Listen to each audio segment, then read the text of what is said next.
Hi hello welcome to our channel. Okay guess చేశారు కదా నేనేం చేస్తున్నాను. ఎగ్జాక్ట్లీ అండి, నేను చేయబోయేది వెజ్ పులావ్. ఐడియా వచ్చింది కదా మీకు. ఓకే, దానికి కావాల్సిన పదార్థాలు ఏంటో చెప్పేస్తున్నాను, చూసేయండి. నేను ఆల్రెడీ బౌల్ పెట్టేసుకొని ఆయిల్ వేసి అందులో పచ్చి బఠానీ, క్యారెట్, ఆనియన్, పచ్చిమిర్చి, కరివేపాకు, జీరా వేసి బాగా పోపు పెట్టేసుకున్నాను.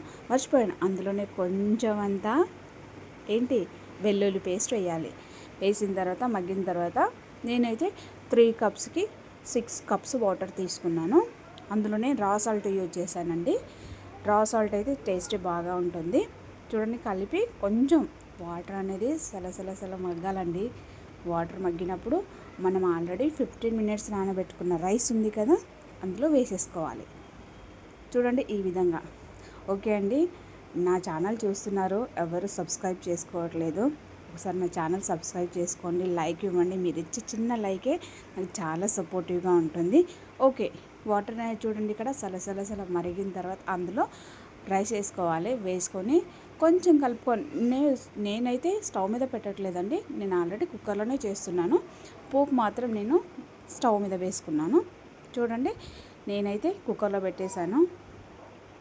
కుక్కర్లో పెట్టేసి ఒక 30 మినిట్స్ వదిలేసాను నేను. వదిలేసిన తర్వాత అన్నం మాత్రం చాలా బాగా చూస్తుంటే టెంప్టింగ్గా ఉంటుందండి. చూడండి ఈ విధంగా. వావ్, నాకైతే చాలా నచ్చిందండి రైస్. చూడండి.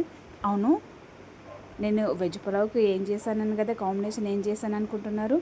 అయితే నాకు కామెంట్స్లో తెలియజేయండి. రైట్ ఆర్ రాంగ్ అనేది నేను మీకు రిప్లై ఇస్తుంటాను. చూడండి ఎంత పొల్లుగా వచ్చేసిందో రైస్ అనేది. చూశాను, ఒక ముద్ద పెట్టుకున్నానండి, చాలా టేస్టీగా ఉంది. ఒకసారి ట్రై చేయండి. Thank you.